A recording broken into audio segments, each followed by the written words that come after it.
नमस्कार दोस्तों, मैं शुभम यादव आपके साथ। आज हम बात करेंगे देश की हालत पे। और एक जानवर जब उसकी मौत हो जाती है तो उस पे एक अराजकता किस तरह से एजेंडा चलाया जाता है, उसे किस तरह से फैलाया जाता है, आज उस पे भी चर्चा करेंगे। और देश की इकोनॉमी रेट क्या कोरोना की वजह से डूब गई या फिर पहले से ही डूब चुकी है। देश की कंपनियां खंडहर में जा रही है, आज इसी पे चर्चा करेंगे दोस्तों। देश में किस तरह से गरीब मजदूर मर रहा है, देश में किस तरह से बेरोजगारी बढ़ रही है, आज इसी विषय पे चर्चा होगी। आप अगर हमारे चैनल पे नए आए हैं तो वीडियो देखने से पहले चैनल को सब्सक्राइब कर दीजिए और साथ में बेल आइकन को भी दबा दीजिए ताकि हमारे आने वाले वीडियो का नोटिफिकेशन सबसे पहले आप तक पहुंच सके। चलिए शुरू करते हैं। तो मोदी जी बहुत बड़े बड़े दावे गिनाते हैं, बहुत बड़े बड़े दावे उनके होते हैं।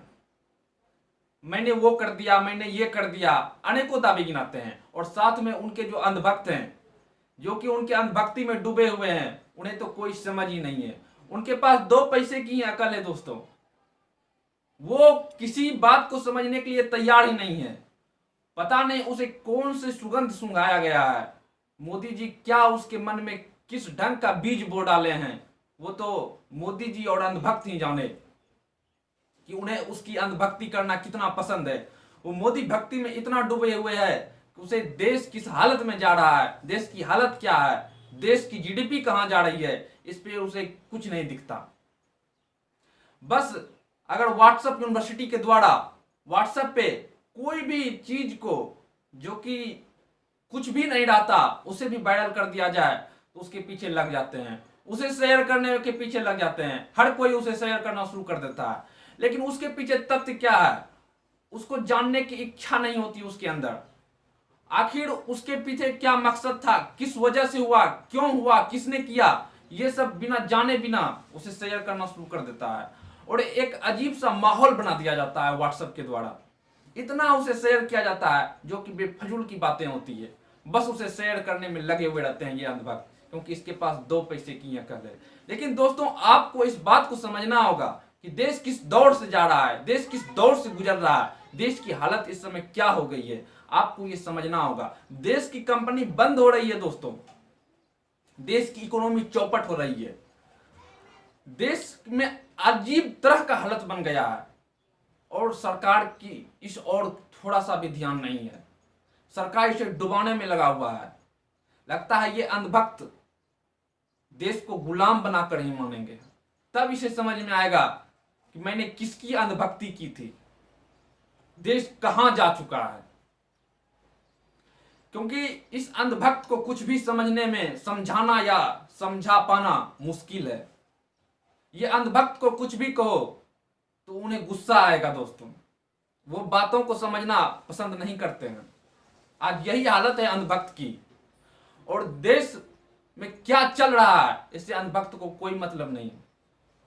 अगर मोदी जी उसे नाटक करने के लिए कह दे तो वो नाटक में लग जाते हैं, कुछ भी कर देते हैं। आपने देखा है किस तरह से लॉकडाउन के दौरान ये कोरोना को भगाने के लिए इन्होंने थाली बजवाया, तो अंधभक्त थाली भी बजाए, इतना जोर जोर से थालियां बजाए।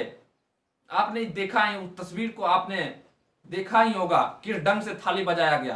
कितनों ने तो थाली को इतना पीटा कि थाली ही तोड़ डाली, तो किसी ने कुछ किया। मोदी जी ने दिया जलवाया, अंधभक्त ने दिया जलाया। कुछ अंधभक्त का तो यह भी कहना था दोस्तों कि दिया इसलिए जलाया जा रहा है कि एक ग्रहण किसी दूसरे ग्रहण से, मतलब किसी चीज से ग्रहण ऐसा हो रहा है कि ये ग्रहण अगर हम दिया जलाएंगे तो हट जाएगा और कोरोना भाग जाएगा। ऐसी ऐसी बातें निकल के आ रही थी सामने। लेकिन इस अंधभक्त को कौन समझाए? ये अंधभक्ति से कभी कोरोना नहीं भाग सकता, ये अंधभक्ति से कभी देश नहीं ठीक हो सकता, देश की हालत नहीं सुधर सकती। ये अंधभक्त आज तक इसे समझने को तैयार नहीं है। दोस्तों देश की इकोनॉमी बिल्कुल चौपट हो रही है। देश की इकोनॉमी पे कभी कोई चर्चा नहीं हो रहा। अब आप ये कहेंगे कि देश की इकोनॉमी कोरोना के कारण चौपट हो गया, तो ये आपकी सोचना गलत है दोस्तों। देश का जीडीपी ग्रोथ रेट निकल के सामने आ गया है दोस्तों।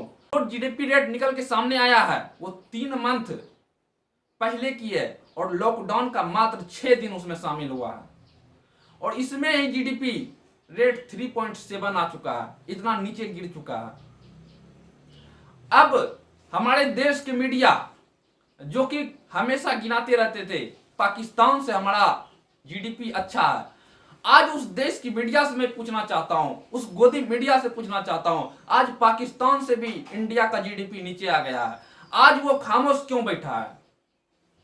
क्या आज वो कोई डिबेट नहीं चलाएगा? क्या आज वो कोई सवाल नहीं पूछेगा? उसने तो जब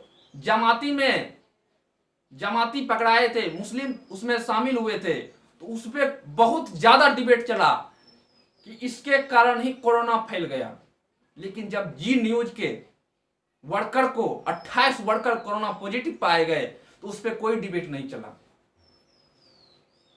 तो आप इस बात को समझना होगा कि देश किस दौड़ में जा रहा है, देश किस हालत की ओर जा रहा है, देश की स्थिति किस दौर से गुजर रहा है। देश बिल्कुल बदतर स्थिति में आ गया है दोस्तों। कंपनियां धीरे धीरे बंद हो रही है, और अब कल ही आपने एक न्यूज देखा होगा जिसमें कि एटलस कंपनी में ताला लग चुका है, जो कि साइकिल बनाती थी दोस्तों। अब बड़ी बड़ी कंपनियां साइकिल बनाएगी जिसकी कीमत 2 लाख रुपये होती है। अब आप बताओ, जिस लॉकडाउन में लोग मोबाइल को बेचकर साइकिल खरीद के अपने घर तक आए, क्या वो मजदूर, वो किसान अब साइकिल भी नहीं खरीद सकेगा? क्या 2 लाख रुपये देकर वो मजदूर साइकिल खरीद सकता है? आज देश की स्थिति इस हालत में जा रही है दोस्तों। बजाज कंपनी, राजीव बजाज ने अपनी एक इंटरव्यू में और राहुल गांधी से बातचीत में वो बोले कि देश के लोगों पे खतरा है, देश की इकोनॉमी पे सरकार को कोई परवाह नहीं है, हम लोग की हालत क्या है ये सरकार को नहीं दिख रही। यानी हर कंपनी बंद होने की कगार पे आ रही है दोस्तों, और देश के प्रधान सेवक, प्रधानमंत्री बोलते हैं हम देश को विकसित कर रहे हैं, देश को आत्मनिर्भर बना रहे हैं। लेकिन दोस्तों, जिसे आत्मनिर्भर बोलना भी नहीं आता वो क्या देश को आत्मनिर्भर बनाएंगे? जिसे कि आत्मनिर्भर भारत, जिसे कि आत्मनिर्भर ही पता नहीं है कि आत्मनिर्भरता क्या होती है, वो आत्मनिर्भर क्या बनाएंगे देश को? दोस्तों, जो आत्मनिर्भर की परिभाषा कोई नहीं जानते, आत्मनिर्भरता किसे कहते हैं उसे ही नहीं जानते, वो क्या आत्मनिर्भर देश बनाएंगे? वो क्या आत्मनिर्भर बना सकते हैं देश को? इधर व्हाट्सएप पे बायकॉट चाइना का एक मुहिम चलाया गया है, बायकॉट चाइना, बायकॉट चाइना। लेकिन वो अंधभक्त इस बात को क्यों नहीं समझ रहे? बायकॉट चाइना करने से पहले जरा देश की हालत को देख लें। क्या देश की उस कंपनी जो वर्तमान में अभी कंपनियां है और उसे भी बंद करवाया जा रहा है, क्या वो सामान बनाने में सक्षम है? क्या उस क्वालिटी की सामान दे सकता है? या सिर्फ बायकॉट चाइना का मुहिम चला दिया गया व्हाट्सएप पे और अंधभक्त उसे बहुत ज्यादा से ज्यादा शेयर करने में लगे हुए हैं।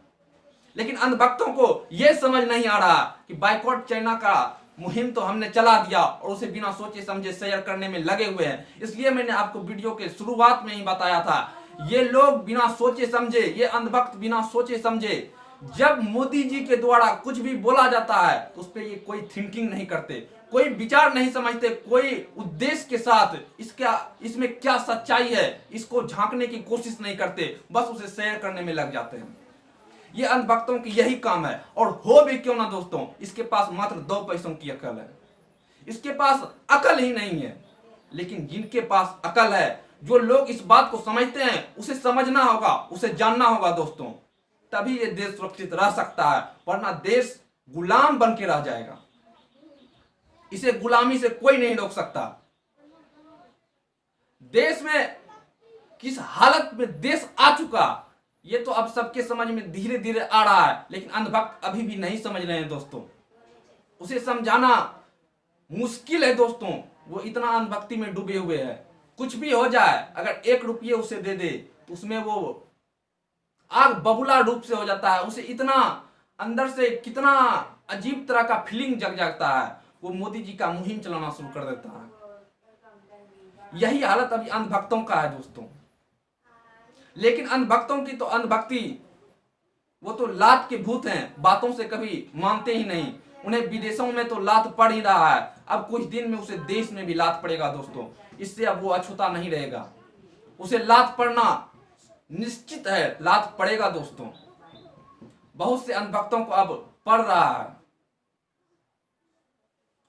दोस्तों। मैं अब आपका ध्यान इस और जरा सा खींचना चाहता हूं, उस हथनी जो कि एक गर्भवती हथनी थी। ये न्यूज बहुत अधिक वायरल हुआ दोस्तों, जिसे कि केरल के अंदर फल में बारूद खिलाकर फल में बारूद दे दिया गया, जिसके कारण उसकी मौत हुई। 3 दिन तक वो हथनी, प्रेग्नेंट हथनी, वो पानी में अपने आप को बचाने के लिए तड़पती रही, लेकिन वो नहीं बच सका, उसकी मौत हो गई। लेकिन दोस्तों वो हथनी की जो मौत हुई, उसका अपराधी जो भी है उसे कड़ी से कड़ी सजा मिलना चाहिए। एनिमल्स के साथ जो भी ऐसा बर्ताव किया है उसको सजा कड़ी से कड़ी मिलना चाहिए। इसमें कोई भी संदेह की बात नहीं है कि उसे सजा नहीं मिलना चाहिए। और उस हथनी के साथ ऐसा जो भी किया है वो बहुत ही गलत किया है, उसे बिल्कुल कड़ी से कड़ी सजा मिलना चाहिए। लेकिन मैं आपका ध्यान इस और भी खींचना चाहूंगा दोस्तों कि लॉकडाउन के दौरान क्या वो गरीब मजदूर, क्या वो बच्चा जिसे कि ये पता नहीं था कि उसकी माँ की चादर अब उसकी माँ की कफन बन चुकी है, अब उसकी माँ इस दुनिया में नहीं रही, क्या देश को उस माँ की, उस बच्चा की ममता, उस बच्चा का आंसू, क्या वो नहीं दिखा? क्या उसे वायरल नहीं किया गया? क्या उस पर डिबेट नहीं चलाया गया? देश का वो मजदूर जो कि पैदल अपने घर को निकल गया, जिसको कि देखने वाला कोई नहीं रहा, क्या उस पर कोई डिबेट नहीं चलाया गया? क्या उसको वायरल नहीं किया गया? क्या उस पर सवाल नहीं किया गया? लेकिन जब एक हथनी, मैंने आपको पहले ही कहा था, मेरी संवेदना इस और नहीं कि वो जो किया है वो सही है, उसे सजा मिलना चाहिए, लेकिन उस हथनी पे इतना अधिक वायरल किया गया, उसे इतना अधिक फैलाया गया। चलो सही है दोस्तों, आपने फैलाया, ठीक है, उसके साथ क्रूरता हुआ, उसे ऐसा नहीं करना चाहिए, लेकिन आपको इसे भी तो फैलाना चाहिए दोस्तों। देश में जिस तरह से गरीब मजदूर के साथ क्या हालत हुई, क्या आप उसे नहीं फैलाए? क्या अंधभक्त उसे नहीं फैलाया? लेकिन इस हथनी जिसे कि बारूद, फल में बारूद देकर मार दिया गया, उसे इतना वायरल इसलिए किया गया क्योंकि वो केरल की घटना है, और केरल में कम्युनिस्ट पार्टी की सरकार है दोस्तों, इसलिए उसे इतना अधिक फैलाया जा रहा है व्हाट्सएप के द्वारा, इसलिए उसे इतना अधिक शेयर किया जा रहा है। और देश में इतना लोग जो मरे, देश की हालत जो ये हुई, उस पे एक भी बार नहीं फैलाया गया, उस पे एक भी सवाल नहीं पूछा गया। लेकिन एक हाथी पे, एक हथनी जब मरती है तो उस पे इतना सवाल किया जाता है। तो देश की हालत आज ये हो चुकी है दोस्तों, ये अंधभक्त कभी मानने को तैयार नहीं है, कभी सुनने को तैयार नहीं है कि देश की हालत क्या है। देश को आपने तो चौपट कर ही दिया। देश में आपने लॉकडाउन कोरोना को रोकने के लिए किया, लेकिन कोरोना तो बढ़ ही गया। कोरोना पे आप तो कुछ कर नहीं सके, कोरोना पे कोई ठोस कदम तो ले नहीं सके, बल्कि देश के मजदूर और किसान को बर्बाद कर दिया, देश को कंगाल बना के छोड़ दिया, देश के मजदूर भटकते रहे। कोरोना को आपने तो रोक नहीं सका, और कोरोना अब विश्व में 7वें स्थान पे आ चुका है दोस्तों। जिस दर से कोरोना इंडिया में बढ़ा, बहुत जल्दी मुझे लगता है विश्व में नंबर 1 स्थान आएगा इसका। और जब टेस्ट की बात होती है, अंधभक्त तो बहुत ये कहते हैं कि भारत का रिकवरी रेट बहुत ज्यादा है, तो उसे ये समझ लेना चाहिए ये स्वास्थ्य व्यवस्था की वजह से इसकी रिकवरी रेट ज्यादा नहीं है, बल्कि ये मजदूर किसान हैं जो कि दिन रात अपने खेतों में काम करते रहते हैं। इसलिए उसका इम्यूनिटी सिस्टम बहुत ज्यादा ठोस है, इसलिए उसका रिकवरी रेट हो रहा है, इसलिए रिकवर कर रहा है, वो रिकवर कर पा रहे हैं, ना कि वो इस इंडिया की स्वास्थ्य व्यवस्था की वजह से, ना कि उसके मेडिसिन की वजह से। और जब कोरोना की टेस्टिंग की बात आती है तो टेस्टिंग में ये पाकिस्तान और बांग्लादेश के बराबर है दोस्तों। और बांग्लादेश पाकिस्तान में कितना कोरोना फैला है ये आपको भी पता होगा, और इंडिया की हालत क्या है ये आपको भी पता होगा। जो गोदी मीडिया पाकिस्तान से हमेशा तुलना करती रहती थी, आज पाकिस्तान से भी नीचे जीडीपी आ गया है, क्यों इस पे डिबेट नहीं चला रहा है? आज मैं उस गोदी मीडिया से सवाल करना चाहता हूं। तो पूरी बात को आप समझ ही चुके होंगे, देश किस ओर जा रहा है, देश की हालत किस कटघरे में देश को धकेला जा रहा है, देश की हालत क्या बन गई है, इस बात को आप पूरा तरह से अब समझ गए होंगे। तो आज के लिए इतना ही, फिर मिलते हैं आपके साथ अगले वीडियो में। और इस वीडियो को अधिक से अधिक फैलाएं ताकि अंधभक्त में जो डूबे हुए हैं, अंधभक्ति में जो डूबे हुए हैं, उसे भी समझ आ सके कि ये अंधभक्ति अधिक दिन तक नहीं चलने वाली, वो भी कंगाल हो जाएगा दोस्तों, उसकी भी अंधभक्ति टूट जाएगी। इसलिए इस वीडियो को अधिक से अधिक शेयर करें, अधिक से अधिक फैलाएं ताकि देश की जनता को, देश के लोगों को ये पता चल सके कि देश की हालत क्या है, देश किस दौर में जा रहा है। धन्यवाद दोस्तों।